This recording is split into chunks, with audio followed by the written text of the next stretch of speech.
So we're in a field of dark northern spring wheat this morning, and for those of you unfamiliar with this particular class of wheat, this is a hard red spring wheat that has a 14% protein target on it. And so the question that tends to circulate this time of year every year is, am I going to achieve that 14% protein?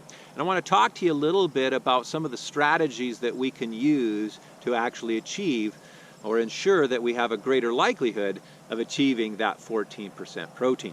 Probably one of the first things that we should mention here is that anytime we start getting into this conversation around should I be deploying an in-season fertility type strategy is one of both agronomy and economics. Of course, the question around am I going to have enough nitrogen is going to be one of how much did you put down, and what is my yield environment, and what has my weather been like, and my nitrogen efficiency, and that kind of a thing. But I think we also need to be asking ourselves some questions around what are the protein premiums associated with this particular class of wheat this year? What's the cost of my nitrogen application? What's the value of this commodity? I think those types of questions are just as important to ask as the agronomy questions. But for sure, there's lots of opportunity for us to influence this particular crop. And probably the first way and data point that we can use is around tissue testing. So as you can see, this crop is kind of starting to head. We've got some of these that are fully headed. One of the tools that is actually very, very useful in determining the need for additional nitrogen is actually a tissue test of this flag leaf.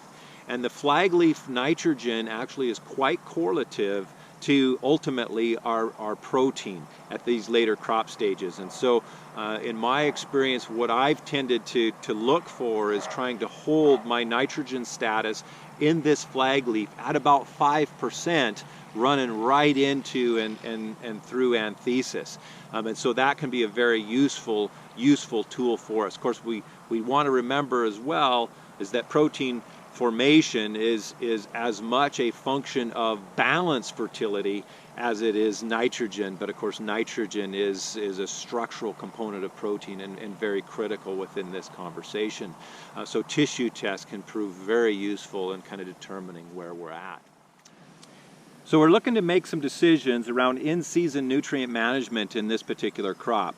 And I guess the first thing that we would want to just mention here is that the opportunity for us to influence both yield and quality at this particular growth stage actually is quite pronounced. As you can see, we're headed. We're not fully headed across the field, but we've got a number of these plants where the head is completely out of the boot. And so although the size of the head is determined, in fact the size of the head was determined significantly earlier in this crop's life, the number of kernels per spikelet has yet to be determined. So we have still a significant opportunity to influence this particular crop.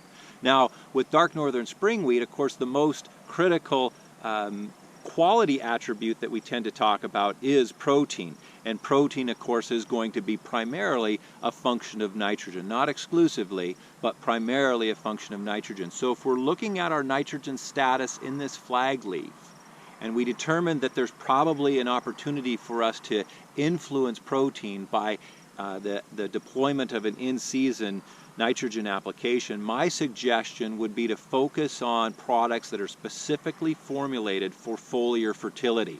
And that gives us a lot more window to work with. Those products are going to be formulated actually for best uptake through the foliage with the least amount of injury, and then ultimately we want the plant to be able to move that nitrogen that is taken up foliarly and then sequester that in the grain as protein. And so the two products that I would probably look at in that particular situation are going to be our Yaravita Last N and Yaravita Thiotrac. And the Thiotrac has a little bit of sulfur, and we didn't talk much about sulfur here, but sulfur is an important nutrient when we're talking about protein quality and gluten strength, one of the other attributes that we tend to talk about when we're talking about hard red spring wheat. So just some of the things that you might want to consider as you enter this critical crop stage in our hard red spring wheats, dark northern spring.